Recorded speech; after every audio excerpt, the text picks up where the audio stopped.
much. Deepa. Deepa, your turn. Hi, good morning, everyone. Good evening, Arnaka. So, happy to be here.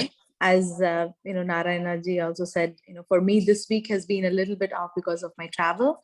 But what I would really love, what I really enjoyed is just being part of the group and kind of having that constant reminder and just being happy for others share. Like, as Arunaka was sharing about her trip, her meal choices, and Sukinder's shares, and all the other shares as we were reading. So that was really keeping me motivated. But again, one thing that has certainly improved since the journey is my water intake. I was like really like either 3-4 glasses a day. That's pretty much was my intake, until now. So now I at least get 1.5 liters to, aiming to get to 2, but that's a big jump for me. So, and morning I take at least 3 glasses, which is huge. I never started off with water like Narayana mentioned. I was starting off with tea directly. So that has been a good win. And luckily, I think just surrounding with good friends, and I got to meet some amazing souls, the past 1 week, which really, radiated and, amplified my energy level. And I think that was good. And having reminders from my friends they just called to just let me know to slow down. So I love to have friends like that to remind me. Sometimes you can't run a marathon in the speed of sprint. So as you say, Sheetal, also reminder of like, we can't just like, transform into Superman like one day. You have to take one day at a time. So I think all those reminders are certainly helpful. Being in the group really reminds me and keeps me grounded of my expectations. Thank you so much, Deepa. Great share. Yes, and all of you are doing amazing work, starting with your kids, with yourself, with your families, with your friends, with your global leaders like Deepa is meeting, and then Narayana is making a difference. He was attending all these associations outside and the dinners, and he realized that what they've been feeding, like rice, carbs, right, that the sugar just shoots up for people. And he has this thing where he's like, I'm going to write a letter to make a difference at the community level. So what we're doing is not like our selfish pursuits of being better with ourselves with every tiny step. We have to realize that we're impacting the world at large. Every single step we take, our kids are watching, they're not listening. We know that already. So thank you so much for that share, Deepa. And Sailajaka, would you like to go next? Good morning, everyone. So very inspiring, right, to hear from everybody. And Aruna, I don't call you Akka, you probably might be younger than I am, but thanks for inspiring us with all the details that you post. Sometimes become Arunaka for everybody in the group. Old soul. Yes. So I never used to drink 8 glasses of water. So I pushed myself last 15 days. I am at 3.2 consistently from 27th, I believe. That's when I started hitting the 3. But first, early morning, I started with 1 glass and then went up to 1.5 liters. That's the max I did. And Cecil said, that's the max you can do. So I said, okay, good. I'm keeping up with it. Movement, I'm still not very good, like continuous movement that you've been talking to us, Sheetal, but I'm hitting the 10K mark as well consistently. Weights, 3 days I'm stretching myself, but I'm not being very consistent there. But I'll try to do this week is one of the goal is like consistently hit that 5 days mark with the weights. Hired a personal trainer, so probably hopefully he will help me. So we'll see. Just to make me push myself. That's about it. And anger, I used to get very upset very quickly because I have some OCD issues, I believe. But when I look back last 20 days, not even a single time I lost my cool. My husband said, I need to talk to this Sheetal girl. Who is this kid that is telling you not to get angry? I'm surprised. So that's a great improvement. I'm not saying I did come across to the other side yet, but I'm consciously putting effort to not to do it. From the protein, I'm doing good. Sheetal, thank you for that video. That really helped. And I got a lot of stuff from Costco last day before yesterday. So We yes. need that I love Costco t-shirt. Yeah, I should probably advertise for them. And then I did the no water fasting till today morning, 7:36 for 48 hours. It's a dry fasting. Amazing. Yeah. Amazing, Akka. I'm just thrilled and impressed, awed, everything. Thank you so much for your share. One thing we wanted to, what we can keep in mind is that the Golden Bridge of California, I don't know how long it is, but I know that they start painting it because, you know, it's exposed to elements and it fades from January, and they end it in December. Guess what they're going to do in January? They start painting it again. So at any point of the time throughout the year, there at certain point, the rest are fading again. So I want us to realize that we are going to be works of art, works in progress constantly.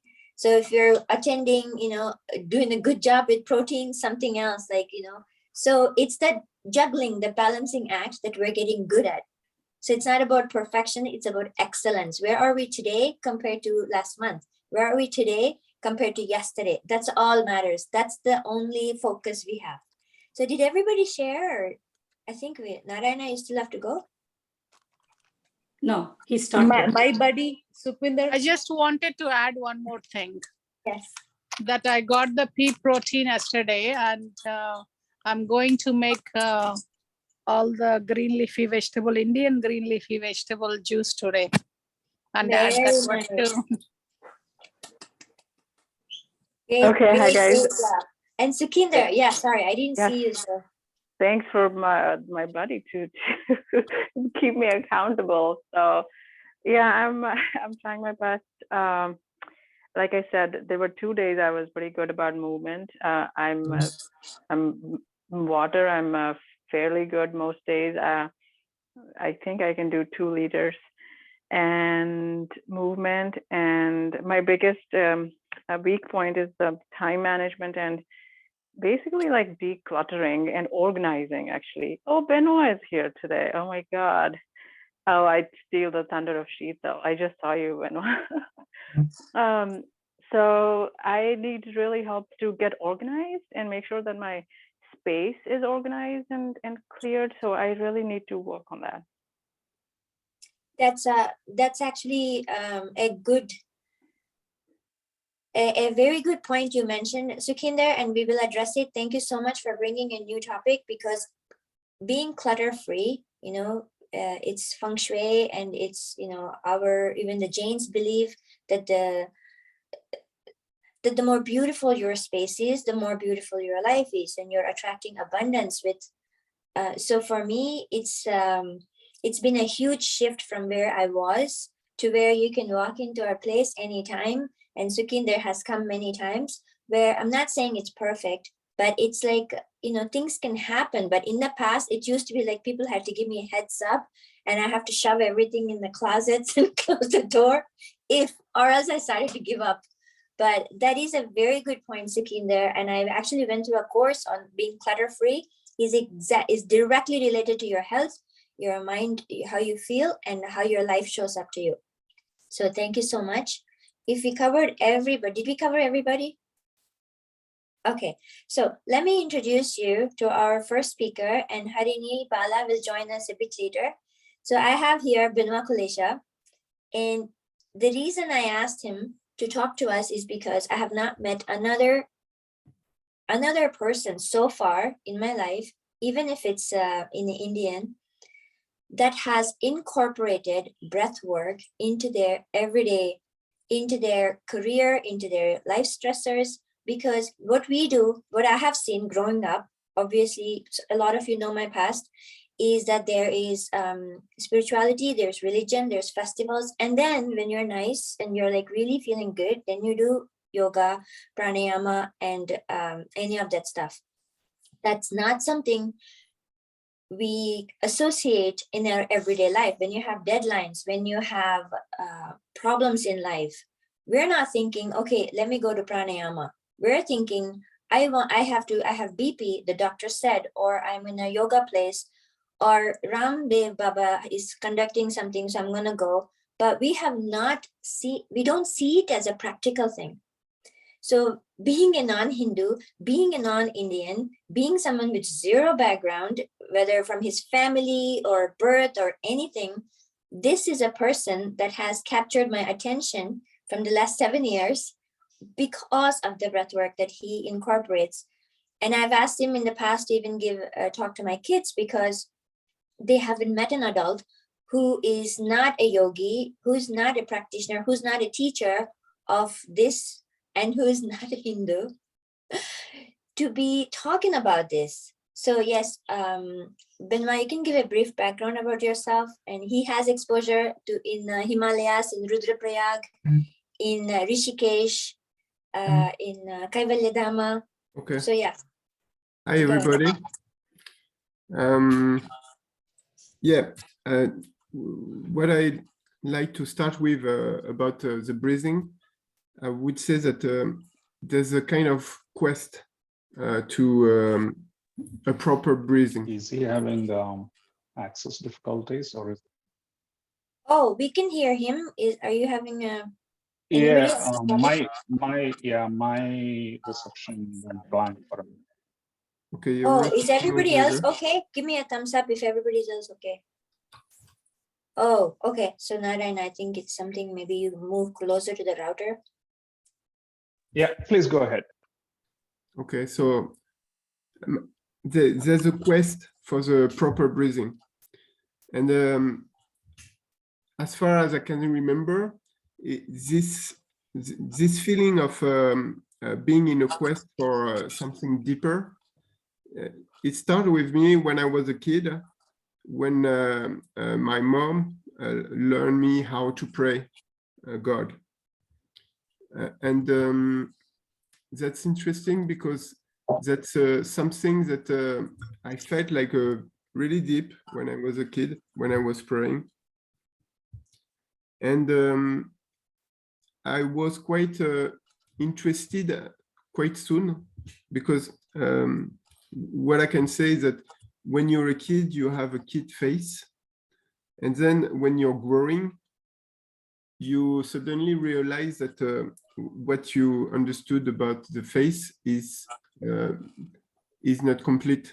And that so for many people, they reject the face at this time when they become adult, because they feel like yes, they've been kind of betrayed, or they didn't understood it was for kid.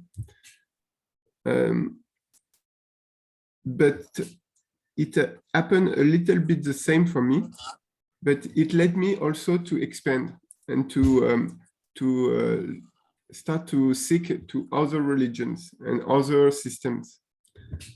So I started like around 17 to study shamanism and how they get relaxed before preparing their visualization and their trip, their shamanic trip, and how they use breathing as well to prepare themselves to do their visualization and their shamanic trip. After that kind of experience, I was attracted to Kung Fu, because well, it was something that really was attracting me. In particular, I was interested by the qi, the idea of the qi that the Chinese and the Kung Fu is talking about. That the idea that we have a kind of ball of energy in between, well, in the lower part of our belly, and that this thing is the center of the body. And well, I realized that when you think about the qi, in fact, we're talking about the G point, the center of gravity of the body. which is true. The chi is really at this point. Like you mean the belly, right? It's yeah, it's below the. It's in It's the slightly below lower the part belly. of the belly. Yeah. Yeah, slightly below the belly. Yeah. Yeah. So through that intuition, I started to practice Kung Fu, which led me to some kind of dissatisfaction in terms of completeness of what I could feel about my breath. And so this Kung Fu led me to go to Tai Chi. So it was a bit, Kung Fu was very external. There was a lot of good aspect about it in terms of health, because it let you practice martial art at a very external level. So for the breathing, for the heart, for many stuff, it's very interesting. But the focus is not on the very inside. And I was more and more attracted by what's happening inside. And because for me, the world has to be discovered. This is a kind of our life purpose. Our life purpose is to understand and to get conscious about what is our life and what is the world. You know, I think what led me to faith is this question is what is beyond the universe, or The obvious, probably. yeah, what is this? beyond the obvious? What is this all about? The very existential question, you know. So that's what led me to the faith, and what also led me to Kung Fu, then Tai Chi, and then finally, after I did like Qigong, I tried some other stuff. I discovered yoga, and I discovered yoga that was after having a back pain issue. I had a car accident. I was running a lot at this time. I was doing a lot of jogging and a lot of physical exercise. And after that car accident, like a few months after, or a few weeks after that car accident, I started to have a very strong lower back pain. And it really, it was so strong that I couldn't run. I couldn't even like bend to touch my feet. And it lasted for a while, with some crisis sometime, and it lasted for like almost 6 years, continuously with some back pain. So I couldn't do any more karate or Kung Fu or all of that. And I started to do yoga. And the first time I went to the yoga course, I immediately felt that is it. Yoga is it. I mean, it's all I was looking for. It's both the there's a lot of techniques to breathe and to go really deep in the breathing and into the relaxation. And it's also about the body. It's about the being strong and balance all over your body, so that you can really make your breathing completely expand and completely relax from it. So that was why I started yoga, and then I started that led me to explore the world also with that purpose. That's why I went to India. At that time, I met some quite incredible people, especially in the breathing technique. And I remember one thing about it is I remember when I was to that stage after my car accident, my back pain, and the fact that even if I started yoga, the back pain was still there, and it was there for 6 years. So I remember I was a bit I was feeling not good in my body, and I think it was a kind of middle crisis, middle life Midlife crisis. as well. So I went to yoga and to India, and I met somebody who told me just to remember how it is good to breathe, to remember just to feel it, like breathing is a gift. Like when you breathe, it feels good. And when you breathe out, it feels good as well. It's relaxing. And it's a gift from the universe, because most of the time we don't think about it. It's just there. It's just, and well, I think the breathing is at the very heart of our life. And the way we're breathing it's the way we're living. So I think that the secret of the happiness is into breathing. I love that what you just said. The way we breathe is the way we live. If we can't enjoy the inhale and enjoy the exhale, forget about all the other things that we're doing. Yeah, Very nice. Buddha says that.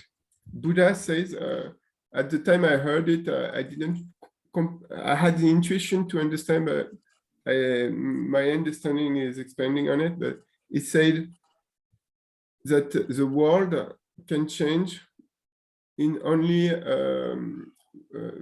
one, I don't know how to say that, but when you close your eyes and you open it again, the world has changed. Oh, So you're saying the world, instant. it's just, yeah, it's instantly. In the blink of an A The blink blink of of an an eye. eye. Yeah. Amazing. So I wanted to ask you this, Benoit, is that when you said you went into yoga after trying Tai Chi, and I know you did French boxing in the past and then Kung Fu, so you felt that it was all good for you, for your body, but it was very external. So in yoga, there is that mind, body, spirit harmony that we are leashing in, because when you're holding a pose, you can't be having other thoughts, because then you lose the balance. So there is that, and then it has to be with breath. But you still said after 6 years, you still had the back pain. So what made you feel good when you went into yoga, even though you still went into there because of the back pain? Yeah, so that's a process. That's a long process to really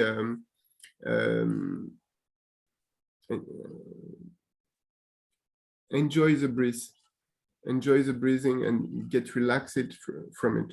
And it's an ongoing process. And I think that great sense, they've been reaching some kind of level where they're like, well, their vibration are higher than usual people. And I believe that they have some kind of breathing that is special. So, so in my case, to handle my back pain, in fact, it was a bit by hazard. So one day I was practicing like pranayama, doing like Kapalabhati, and I practiced it a lot. So I don't know why at that time I realized that that point. But I realized that with the internal massage provided by the Kapalabhati, you know, it was the Kapalabhati, I was like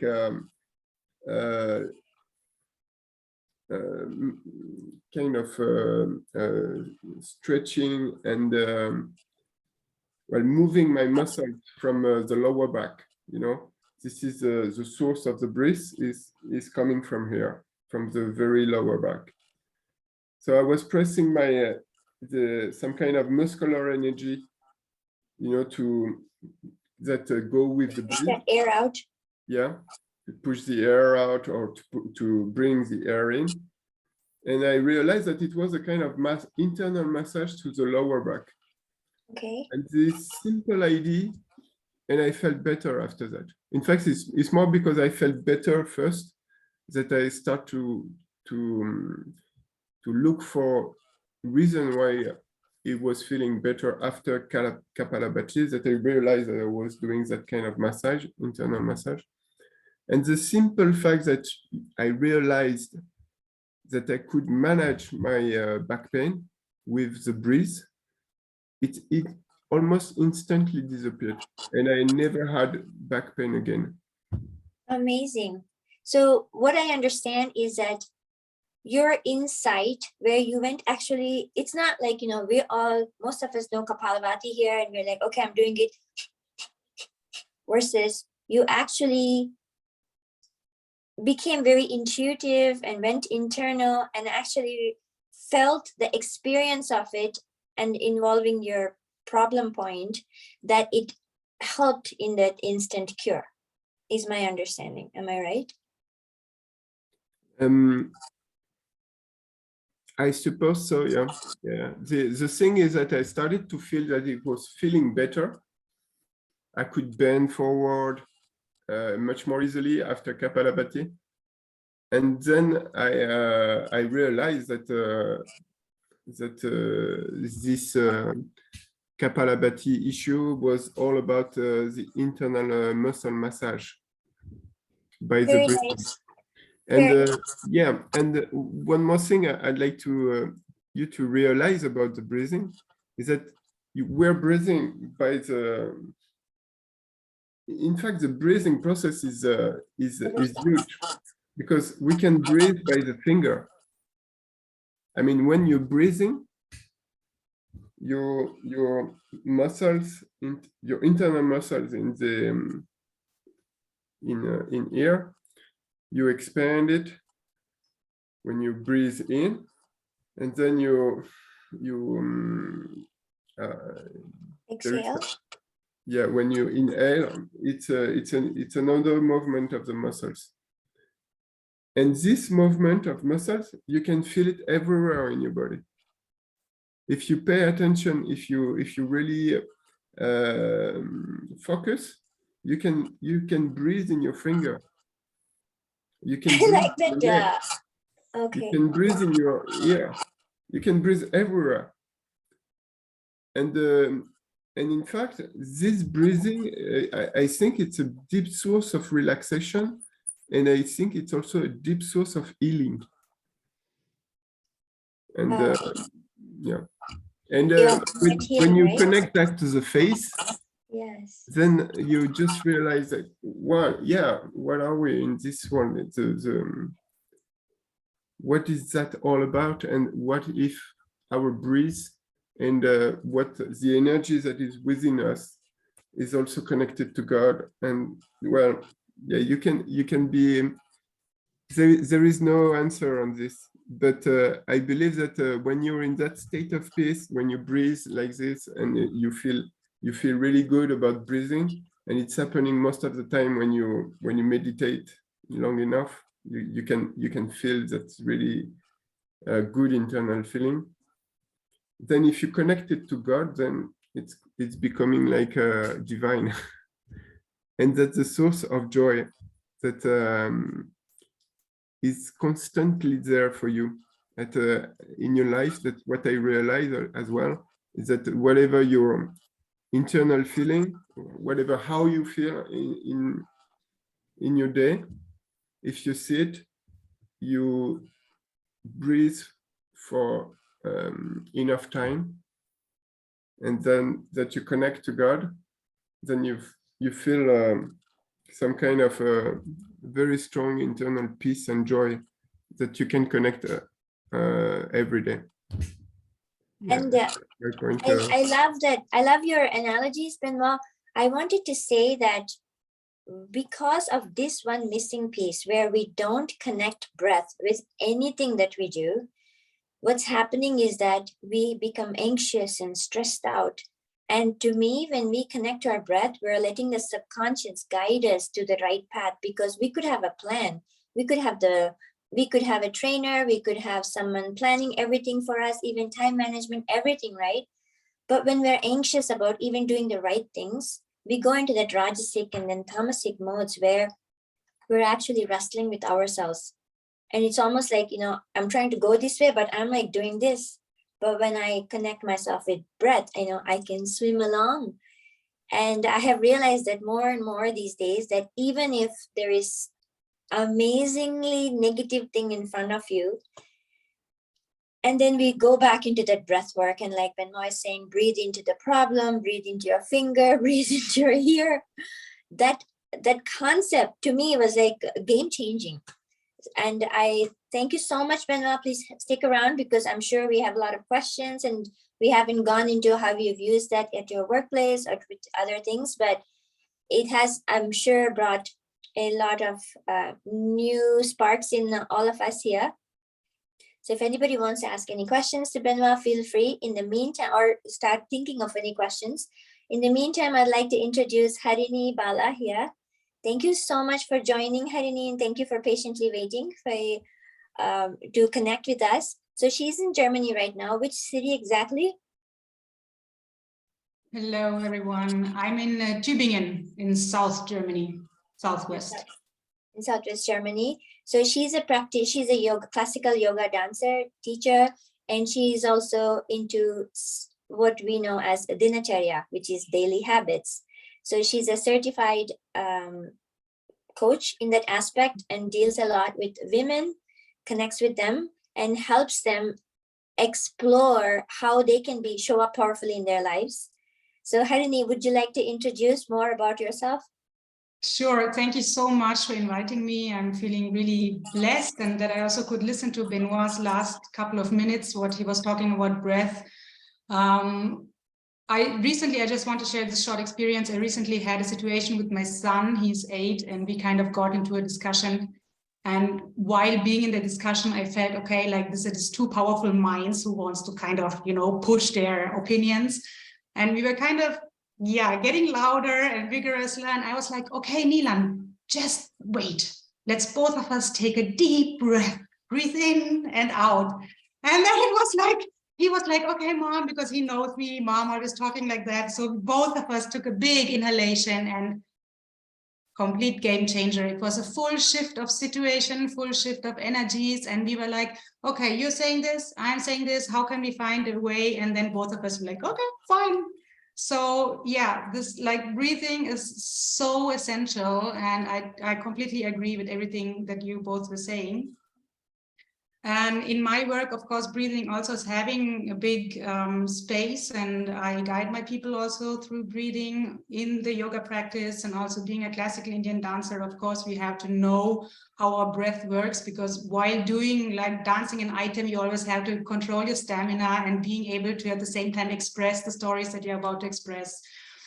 And right now I'm working with women and guiding them on a transformational journey with the Dinacharya from Yoga and Ayurveda. So we are incorporating habit science and ways how to implement habits in small steps, basically 1% improvements continuously to, at some point after a certain amount of time has passed, to have big changes. And the habits that we are implementing are based on the Dinacharya, so based on circadian rhythm, rising with the sun, going to bed with the sun, listening to our doshas, to Vata time, Pitta time, Kapha time, and basically getting back to what nature has given us with our bodies, like really with this physical meat body, but also with all the 5 koshas, like with prana body, with the mind body, with intuitive body, with the bliss body.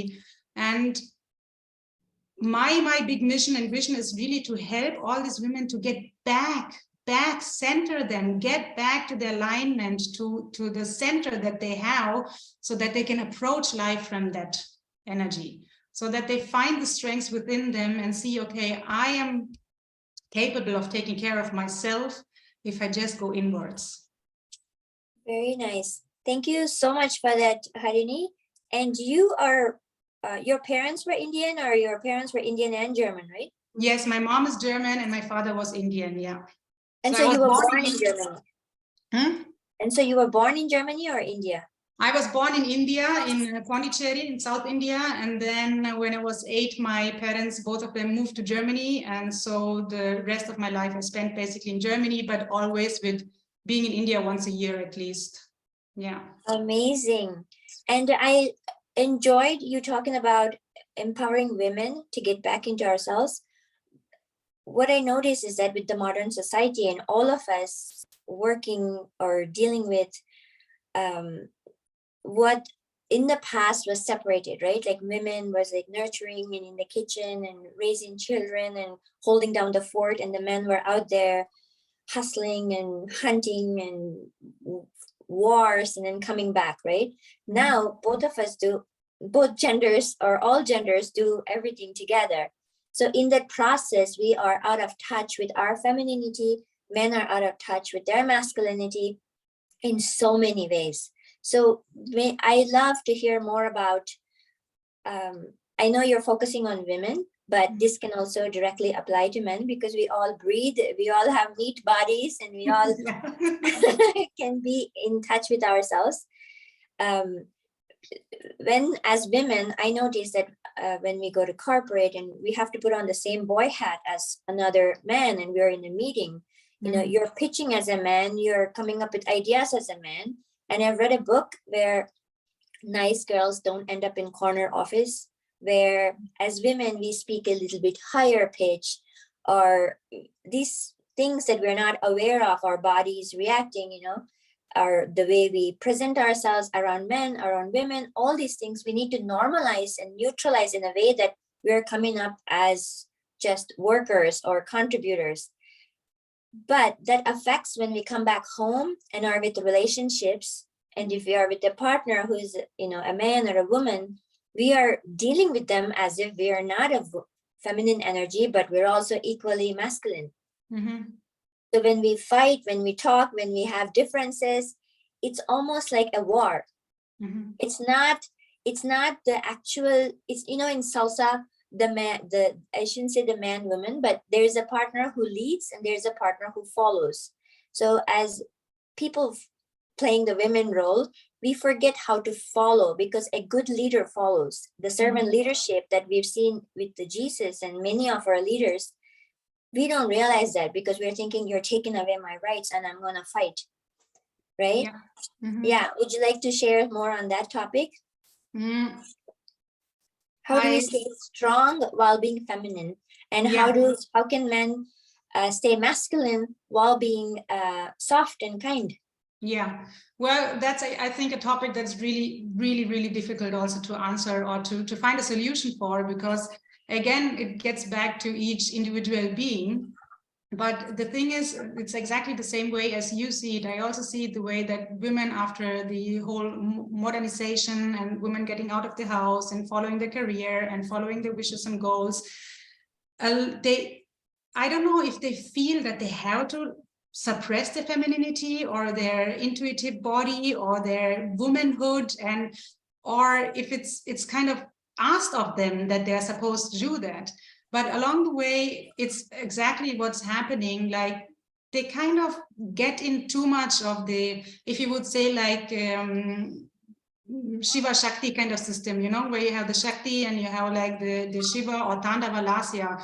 And then you say like, okay, I'm getting too much of Tandava into me. I'm getting too much of this vigorousy, and I have to fight and I have to be strong and I have to have my goals and I have to go. So what eventually happens is like you get too much of tension, of course, in your body, but also too much of rigidity. How do you say it? You get too rigid. Yeah. So, and that doesn't suit the Lasya and the Shakti. So what happens is we lose ourselves on so many ways on this journey. And this is what I see around in my community around and watching all the women, because what comes to that is there is also the saying, to raise a kid needs a whole village. Okay. And coming from India, I see that there are many people who are originally probably from India. So you all know that we have huge family supports. We have aunties, we have uncles, we have grandparents, we have cousins, we have the whole village. So if you have a kid, you can always, okay, take care 10 minutes, I have to do this. But these days, you know, it's just upon us. It's just upon us. So we kind of have to find a way to do what we want, because it's definitely our right as women also to follow our vision, our goals, and what we came here for. But at the same time, also being a woman, because that's what we have, and we can't just ignore it. So there, and it's exactly what's happening also, of course, the men in another way, because I think for men, it's also really not easy these days, because they have this feminized women who expect from the men also to take part in the family, not just go and work and earn the money. So they have to go and earn the money, but then they also have to come home and also be the good houseman who kind of supports the woman. Yes. So they also in the process, they basically lose themselves, because at the weekends they do all the family things with the mom, with the woman, with the wife and the kids and everything. But basically then where is the space for them also for their individual development? So it's happening on both sides, female and male. So that's really interesting. And I, for myself, can speak of my own experience, of course, being a woman, and also my experience working with these women. What happens is we completely lose our identity. We're gone because we are out of our identity. We are kind of, how you also said, we're disrupting this alignment, this connectedness of all the koshas, or whatever you want to call it. And we are out of our bodies because we don't know where we are supposed to be. Yes, totally. And one of the things is that men are emasculated in the, like how you were mentioning, because they really don't, their DNA says go out, fight, go out, hunt, go out, hustle.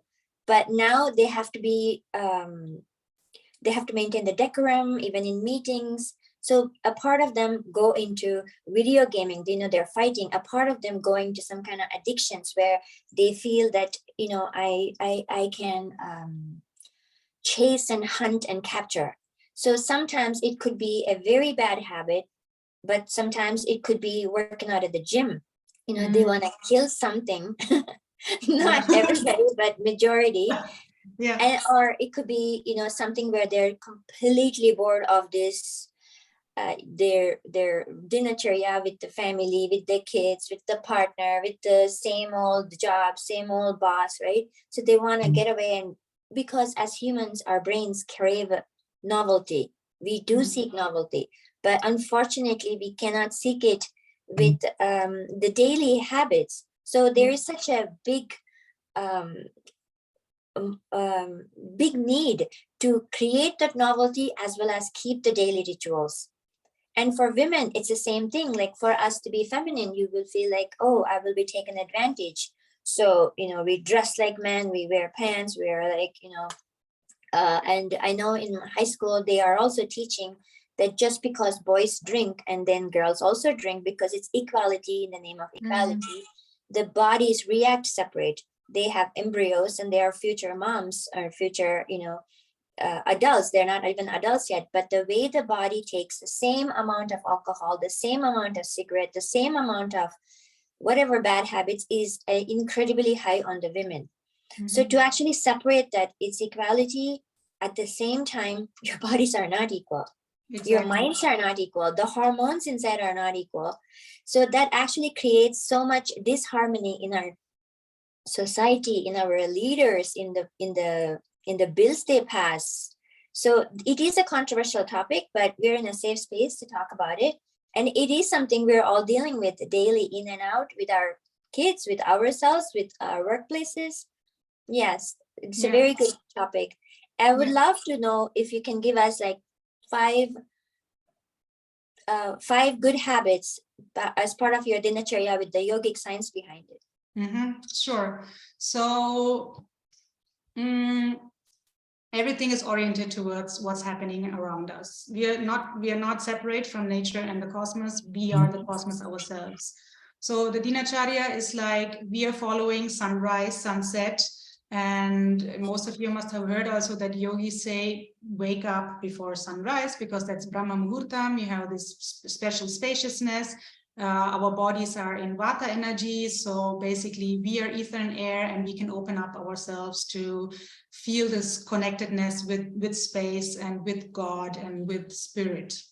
So one of the really important habits is like, it doesn't have to be necessarily at the beginning, at least before sunrise, but what is important is like, once you wake up, just kind of either be grateful or have a smile or feel the connectedness, feel into your body, feel the presence, and just be in that moment when you wake up and just maybe say, oh, I'm so thankful that I can live today, that I can breathe today, that I had a fantastic night's sleep, whatever it is, be in the moment as soon as you wake up and connect with the new day. So basically it's like the new day is a gift. Every new day is a gift. So with every new day, you can create whatever you wish for. And if you start the day in this presence, then basically you open up your mind to go through the day in a different set of mind. So that's like more on the emotional, mental body. And what, of course, the Ayurvedic habits and dinacharya say is that our Agni, our digestive fire, is the highest at lunch. So at noon, when the sun is the highest, then our digestive fire is also the highest. So it's recommended to have the main meal at lunch between 12 and 2 p.m. because then the body is ready to digest, and then the body is ready to start all the processes to really get out the nutrients, so bring them to the places of your body where you need them. And what, of course, is directly connected to that is that your dinner should be early, like between 6 and 7 p.m. And what is really interesting, like in English also, like before industrialization, lunch was called dinner, and dinner was called soup, or you had soup. And soup is like supper, exactly. And supper is supplemental. So the dinner should be supplemental. It's basically just something to soothe your mind, that you don't get crazy and think you're going to starve throughout the night. So that's, I would say that's one of the most important habits, so that we put our lunch to lunchtime, the main meal of the day to lunchtime, have a dinner as a supplemental, and then break the fast in the morning. Because what happens these days in modern world is like we are stuffing ourselves way too much with food, and our body is not made for that. So Agni, or however you want to call it, your digestive function in your body, it really needs space. It needs time to, first of all, digest the food. And then basically it needs time to reset or get back on mode to again digest the next food. And if we keep on stuffing our body with food, then basically we overwhelm our digestive system. And Ayurveda has a very nice analogy also for that. It says, imagine you're cooking a pot of rice, and then you pour like rice, the way how you cook it, and then you let it cook 10 minutes, and then you're like, oh, maybe I put another type of rice inside. And you guys know what will happen. You have a part which is totally overcooked, you have a part that's completely raw, and then you have some mushy something. And that's basically what also happens to your body. If you stuff your body again with food during the process where actually food is supposed to be digested, then you have a bit which is digested and a lot that is not digested, and that gets stuck somewhere in your body. So, yeah. And adding to that, I would say drinking, sipping hot water in between meals throughout the day, always having some hot water in your thermos, taking it all over you are, and just once in a while, zip 1-2 zips, and that also really helps metabolism, that helps cleaning, pushing out all the toxins, and is very helpful. And I realized that all of us face these dinners, parties, get-togethers, including prayers, birthdays, so many things, right? What do we face is like this amazing spread of buffet, and it's in front of you, and it starts after 6 and it ends till 11 p.m. So imagine being the one odd yogi type, like I am too good for you guys and I'm gonna just do my soup and eat salad. You have this because a lot of, I know, I think every ancient culture connects over meals, connects over meals. And when you're meeting these people and you're telling them, I enjoy your place, I enjoy, you cannot do that without eating. We cannot do that without, like, many times I try to, I give in, because for me it's fine, it's one day off. I don't want them feeling like, here comes Sheetal, you know, the green police, the diet police, and someone, because they will definitely say it's okay, please be comfortable. They may not even force, but I know the psychological aspect of not participating in the meals that they provided. You know, they've cooked or they've ordered, and I know they will go through a lot for this. So how do you deal with that? Like, is it okay to let go once a month, 3 times a month in these kind of situations? Definitely. The way I coach it also, I'm using a lot of habit science, and one of the most important science or concept you use is Kaizen. And Kaizen comes from the Japanese, and basically it's actually from the Japanese industry, where they kind of found out they were figuring out, okay, how can we boost our income, our work competencies? And what they found out is, instead of making a huge change and then falling back, they kind of made small incremental changes, like 1% changes, but on a regular basis. And that, after some time, really created this amazing changes, and they really got to their goals. So if you take the Kaizen approach and say, okay, at least twice a week, or 3 days a week, when I'm at home, I'm able to follow this rule. And then the other days when I'm invited to dinner, of course I will take part. But if you don't want to overeat, you still have the decision to say, oh, you know, guys, I'm trying to eat a little less because this is good for me. And I will just to be, for you also, to show your respect and show that you're kind of seeing it, that the other person has really put their love into creating the meals. Just have a small portion, just have a soup or a green salad and something adding to that. And then basically you're feeding your body, but you're nourishing your soul and your heart, and you're also showing respect to the person opposite to you. So that's really important, and you guys can keep that in mind for whatever you're trying to change in your life, to do it in small steps. And also then, if it doesn't work out, also don't, you know, be, I don't know, angry at yourself or talk bad to yourself, because we're all human beings, and it's so difficult to get rid of bad habits, or to get rid of habits that we've lived like 10, 20, 30 years in our lives. We can't just change it from one day to the other. So yeah, yogis have lived in a totally different way. And if I would be a yogi living in somewhere in the Himalayas, of course, I don't have issues to have my dinner early, because there are no people who are inviting me anywhere. So we have to consider that we're living in a modern world, but what's important is to also consider that our bodies have gone through like 10, 20,000 years kind of adjusting to what nature is giving us, and kind of, you know, always evolution is so amazing. We kind of keep on adjusting, and our bodies have adjusted to what nature wants from us. But now, the past 50 years, maybe past 100 years, the modern culture is kind of asking us to live a complete different way. So if you're just aware of it and kind of once in a while get back to it and say, okay, I'm listening to what my body needs, and I'm listening to what's good for me, that's a huge step. Yes, that is going back to Benoit's go inside and experience it through that breath. That makes a huge difference. And probably, you know, being okay eating after sunset as part of this bonding experience is going to be okay if we can even breathe into it, and it will take us naturally to an amazing place, bit by bit by bit. Yeah.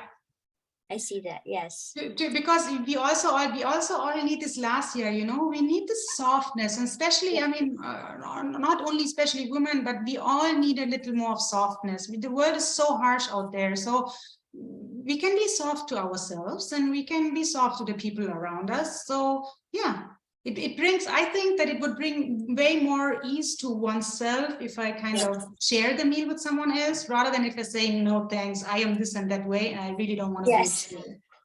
Yes, I So- actually had known someone in the past who's unfortunately no more. They were amazing in a group of family, in a community, anywhere. Like they were like the exceptional rule of following values and following dinacharya, yogic habits, all these things perfect. Did yoga in the morning, got up before sunrise. All of this was perfect. But everybody was like, oh no, I don't know, like if we can invite this person because they don't want to, you know, they don't want to be the pollutant or the one that's bringing them down. Yeah. So, and the person meant well, but the point you said, Lasya, the softness, I think just like what Benma was saying earlier about breathing into something, that is missed, and that rigidity is same as death. Rigidity is same as fixed mindset, right? I'm this way and I'm going to be this way. It doesn't mean you push yourself to eat meat if you're not eating meat, or you push yourself to do something if you're not doing it. You breathe into something. That's like that softness, right? I say to my healthy souls here too, like, I can't get the habits done. I can't get the habits done. That rigidity is actually us wrestling ourselves back to, you know, square one. Yeah. It's that I've done amazing, you know, to be super kind to ourselves, to treat us as the precious child that we are of the universe, that we would do to another precious child. You know, the baby could only do so much today, and that's fine. So yeah, I love that take on that Lasya, that ease. And also in my yoga practices, I would tell my people that yoga is non-violence. So you can't force yourself into a way. You can't like, okay, I'm doing 12 sun salutations today when your body's crying, saying so stop after 6, you know? Yeah. Yes. So thank you for that Absolutely. mentioning. I love it. Sure. So we covered gratitude, and we covered eating at noon between 12 to 2, the Yeah. main meal, and Mhm. that dinner should be more as a supplement, very light soup, salad, something like that. No grains, no heavy pulses. So you're saying no protein at nighttime? Well, again, there I am not very strict, because I think that if you start connecting with your body, you can also feel what your body really needs. That's true. And I would say if some of you want to try it out, then you try it out and then go inwards and listen. Feel the next morning. How do you feel in your digestive organ? How do you feel in your stomach when you wake up? And then you will find your own way. But basically what is said is, have a light meal. It could be like vegetable, it could be stew, it could be soup, it could be, I don't know, so yeah, something like that. And try to cut down on too heavy, difficult to digest food. And I agree with you. Sorry, go ahead. No. And if you still feel hungry, what you could do is like drink like golden milk, turmeric milk, or take a spoon of ghee once in a while, because that's again soothing, that's relaxing, and that's kind of also helping, because we have to also see that we're shifting from one identity, from one body status to something else, and we can't just make a clean cut and go over there. Yeah. So we are all, you know, pulsation. Life is everything about pulsating. Everything is pulsating. The universe is expanding, contracting. We are expanding, contracting. So go with that. Go with that and find Beautiful. out. Yeah. Beautiful. And if we can focus on the main meal being around 12 to 2, which is what our ancestors, the people who are more into knowledge, like the Brahmins, right? The section of the caste, which is based on not on birth, but by actions. I want to clear that when we talk about casteism, it was never about birth. It was all about actions. Most of us now are Vaishyas and Sudras based on our actions of, you know, we're exchanging our services for money. So these Dvijas, the Mhm. Brahmins and the Kshatriyas, they Mhm. were always focused on knowledge. So that's why in the past, the Brahmins were the cooks. The Brahmins were the ones dealing with the science of nutrition for the administrators and for the kings and the warriors, because they knew when to feed, what to feed to get the job done. And Mhm. so that's why in the past, it was not like a mindless cooking thing, like you tell the maid or cook what to do and they do it. It was always about this learned being serving, because they knew the importance of the time and the food and the type of food. Mhm. And also going by the moon phases, by the sun timings, all of this was like an intricate science, which is why Ayurveda is, used to be part of the lifestyle. I wanted to say this also because the Brahmins were known to eat only during the noontime. They were not doing the breakfast, which was in the morning. They were always like starting at 11 a.m. till 1 p.m. They had the 2-3 hour window where they would do it. So we were like, oh yeah, they do it, but we don't. We eat first thing in the morning, like heavy meals of dosa, idli, upma, Mhm. everything, right? So it's not about they do it or what we don't do it or my grandpa did it. Let's go back to science. Let's go back to what's working for us. Let's go Yeah. back to what our body was designed. And if these scholars were cooking and eating and feeding the rulers of the land, why don't we understand why they were doing that? So Yeah. how do you propose that the breakfast happens? Because it has to be light. Exactly. The breakfast should be light, and it should be like, I mean, what not it should be, okay, but it could be. Okay, let's start again. What's most important, in my opinion, is to see what is at the moment seasonal and what grows regional, okay? Because if you're looking out to nature and kind of connecting with it, we should also see what's happening around us where we are located. So that's one thing. And then you have kind of, you of course have your doshas, and you of course have like different constitutions and what certain person can digest easily and another person not. But again, go back to your intuition. And if you feel like I need something warm, then it's like, in general, breakfast should be something light, but it also should bring you through the day. If you're having like a really difficult job, like where you have to use your brain a lot, which really, needs a lot of energy, then look that you can give your body the energy that it needs. But there are, of course, two types of digestion. We have the sugar digestion and we have the fat metabolism. So the sugar metabolism happens if you eat a lot of carbohydrates and, of course, a lot of sugar, which is basically you get very quick energy, but just for a short period of time. And if you get into the fat metabolism, then, of course, you have more like the metabolism where you create long-term energy.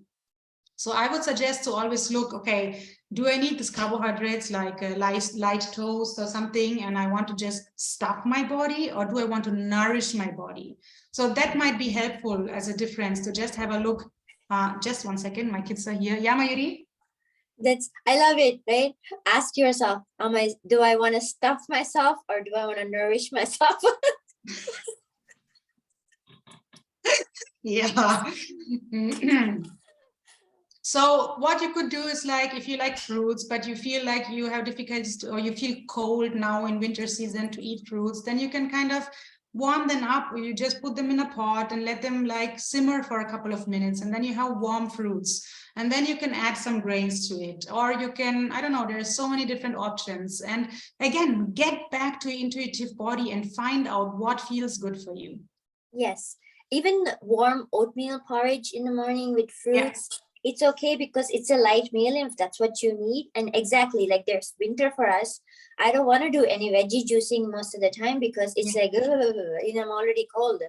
Yeah. But if I want to do that on summer and it feels refreshing, so definitely, no matter what we hear, I think the guidance is the inner guru inside us is constantly asked. And many times we are not ready yet. We don't know, we can't access because for decades we didn't listen to our body. We don't know where we are living, what our, the mental cloud is operating. We don't know our operating system. We don't know how our vasanas are guiding us this way, that way. Yeah. But this is where I completely, go back to what Benoit has been saying, pause, breathe. Mm. and then reevaluate. And maybe at that moment you wanna stuff a pastry in your mouth first thing in the morning because it's right in front of you. But Yeah, maybe doing that. Hello, who do we have here? Mayuri. Woo. Hi, is she your 8-year-old? She's 6. Yeah, she's the younger one. Mhm. Oh, And hi. then she has a brother. Welcome. You look so pretty today. So yeah, exactly. And as you say, like we're getting disconnected, and we're getting disconnected from our intuitive body also because we haven't trained it exactly the way you say. So use breath. You kind of you can just breathe in, breathe out, or you can also kind of ask yourself, do I feel, if I look at a cucumber, do I feel like eating this?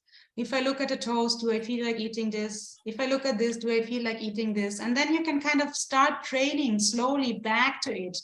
And then trust whatever comes up. And if it's a toast, then just eat the toast and enjoy it. So if you enjoy it, it's way less dangerous than if you feel bad about it. Yes, yes. So this person I was talking about earlier who was completely into good habits, if they ate anything from a can, if they ate anything even healthy, if it was wrong time, the beating up themselves was a lot more happening than appreciating the good that they've done.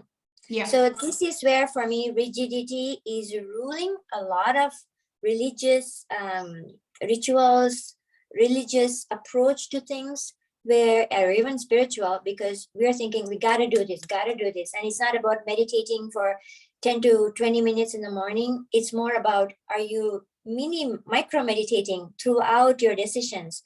Are you able to put that shavasana is not at the end of the yoga class. Shavasana is like a pause between even two asanas. I realized that only when I was in the Kaivalya Dhamma, where they made you stop for 90 seconds, completely enjoy what you just did in that one pose. If it could be a plow pose, it could be any pose, and then go on to the next.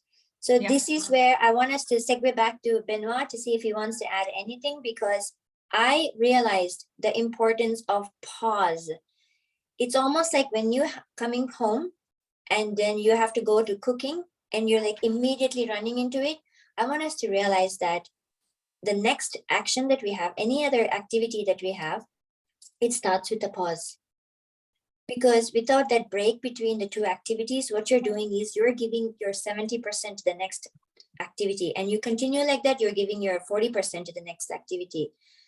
But if we can find a minute or two to like completely, like not with the phone, not listening to any Vishnu Samama, not listening to anything, just completely go in, feel that breath that Benoit was talking about into our fingernails, into our toes, into all these things. And then you're actually presenting 110% of you, maybe even 200% of you to the next activity. It could be cooking, it could be talking to your spouse, it could be listening to your child, but that pause, that breath between two good activities is necessary.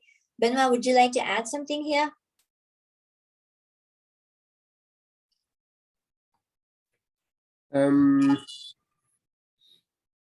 Yeah, I would like to add that meditation, when you meditate often, that means that you're going to connect to your breath often, and that also means that you can connect, in fact, to your breath more easily within the day. That means that at any time in the day, when you practice quite enough, anytime in the day, you just can get a big breath when you're starting something, or when you meet an obstacle. Just have a long breath, like slow and deep, and it helps to feel, to reconnect to that peace that you felt during your meditation. And it helps to change your mood and your mind, to tackle that issue that you're just meeting in a better way, in a more calm and certainly more focus and in a more effective way. I love that connection, like where when we pause and take these even 2 deep breaths, we are connecting back to the peace we felt in the morning meditation. So it's almost like you're preparing ourselves for the rest of the day, but we will have hurdles where we're jumping. And to get that energy to jump over the hurdle, face what we're facing, even it could be a decision making, should I eat this extra sweet or should I not? You know, even tiny things that make a difference in our in the grit that we have is to go back. So I saw in the Superman movie and I loved it. He's like, I don't know, high school or very young man, and he's got the muscles, and those bullies are like pushing him on the fence, and like they're taunting him, making fun of his auntie or his uncle. And then when this happens for the first time, Superman just touches them back, saying like, don't push me. And that, because he's a Superman, it takes them, you know, they fly away. They get really physically hurt. And then I don't know who the mentor was, but the uncle or someone talks to him saying, there is a reason you're a Superman. There is a reason you need to exhibit more patience and self-control than normal human beings. Yes, they were pushing you and you were only defending yourself, but that resulted in a huge loss for that person. So the next time the bullies are back and they're pushing, right? For me, I was like, I was getting chills watching the movie. This is how I want all of us to connect spirituality, the temple, whatever your grandma said, everything into practically application. And even if it's a Hollywood movie, right? He's just breathing through the thing and he's being pushed and made fun of, his family. And he's like, and then the scene ends with him not doing anything. You want him to retaliate. I'm like, please do something to these bad guys, you know? But he became even more powerful by not retaliating and going back into his breath. That, you know, they leave, nothing happens, no violence happens. But I saw that, and to me, it brings the point home that during tough situations is when we need to, and the body is actually intuitively doing that too. You're waiting for an interview, you're like, you're doing the Darth Vader breath without even realizing it. You know this person is you're gonna have a confrontation. You're like, but we're hyperventilating. But we can actually tap into it as like the body is hinting us, like, go back to your breath, connect through this whole thing through your breath. So I want to thank both of you, and I want to open the floor and ask my people here if they have any questions for Harini, for Benoit. Any comments you'd like to share? Yeah, go ahead, Arunaka. Yeah, I think if Benay or Harini or Sheetal, right? I see that you people are same page. If you people talk, right? I think I can just sit and listen and just watch. So I want to know if you guys have any blog where you have like shared more information about whatever you spoke. Because yeah, this like half an hour or 45 minutes is too less to grasp and follow everything. So apart from the recording, is there anything that we can follow? So I can forward Harini's Facebook or in any website that you have. And this is, yeah. Mine is unfortunately everything in German because I'm doing everything in German over here. So yeah, but I'm planning. Yeah.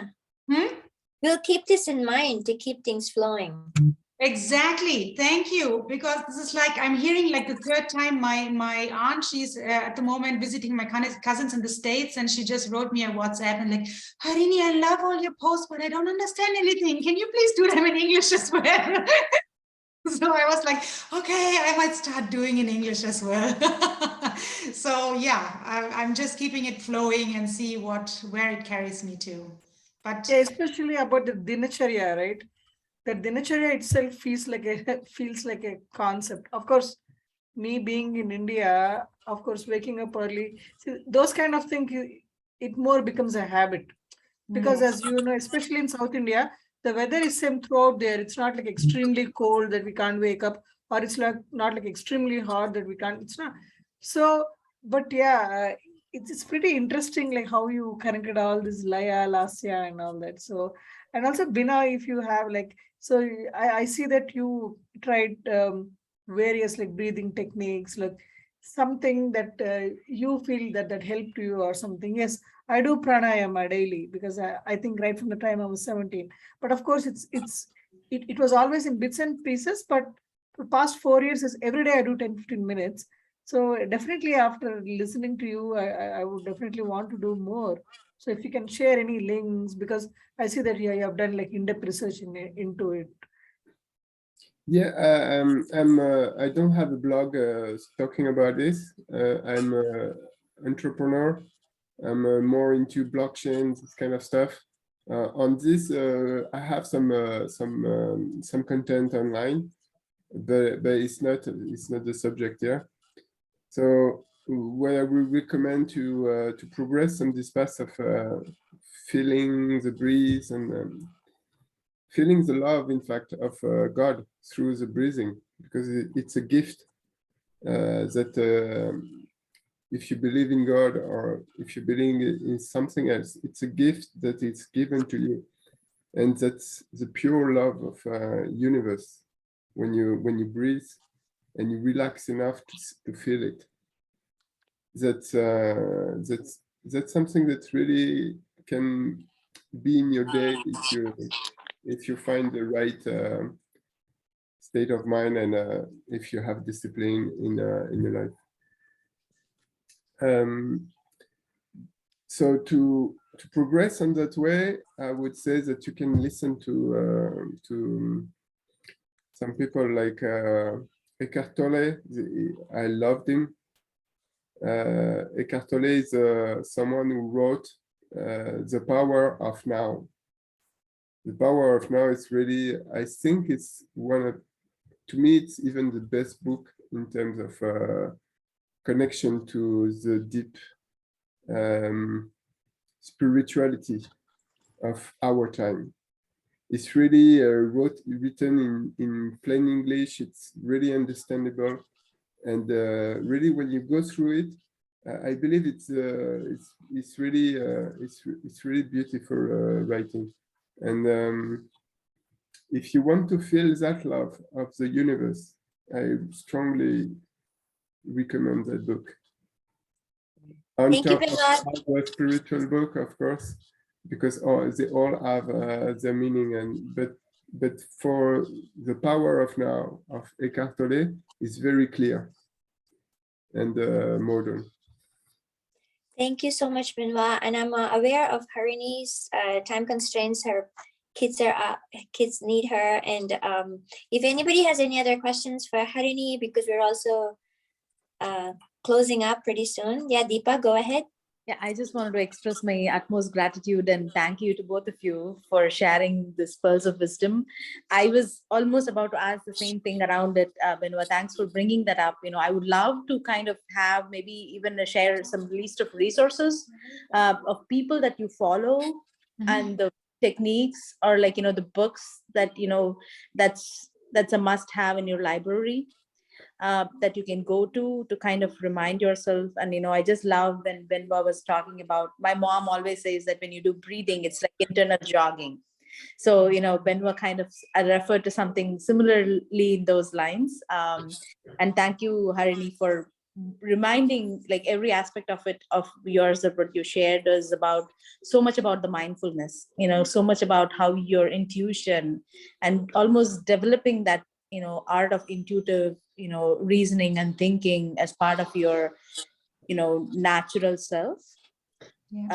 So I think that was really beautiful. Yeah, thank you both. Thank you so much. Thank you for that. And I know others are working but also listening, and some had to drop off and waiting for the recording. I want to thank both of you so much from my heart.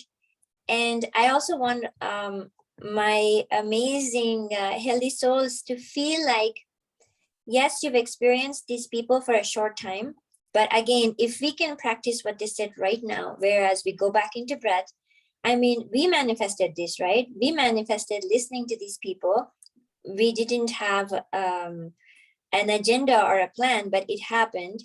So if we can capture that essence that we did that through our breath, and we can do even more through our breath, because they may not have the blocks, they may not have everything we need right now, but to me, this understanding is that what we need comes in front of us. When we can breathe, it just flows in front of us. We don't even need anything more, but if we need, it will happen. Universe will bring it in front of us. I want us to take this powerfully, this session, with that understanding that what we want is happening, and more, without even our expectation. And even it's going to be even more and more and more. But it's not about wanting, it's about aligning with what is already happening. It's the art of resonance, not the law of resonance, not the law of attraction. Because we are who we are, and then that's why these amazing speakers are in front of us. I want to thank both of you. I flowed in front of them and they flowed back. So that's how this happened. Thank you so much, Harini, and thank you to your beautiful daughter for letting me be in front of the camera one more time. And thank you, Benoit, for taking time away from your entrepreneur stuff to show how we don't need to be in a yoga retreat or be so spiritual, but to realize that it's our breathing, guys. Like, we need it. We're doing it whether we acknowledge it or not. But why not just harness what's already happening? So thank you so much. Maybe we'll meet again. If so, that would be amazing. And either ways, wish you both an amazing rest of the day, and all of my people amazing rest of the week for us, so that we can connect back again next week.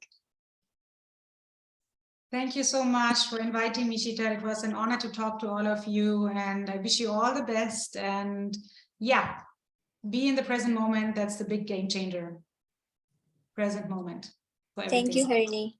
Thank you. Thank you, Sheetal. Thank you, Harini, and everyone for your good vibes.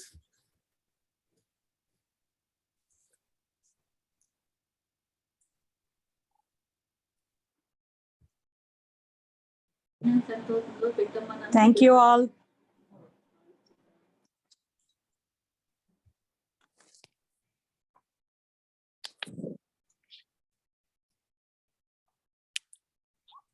Hey.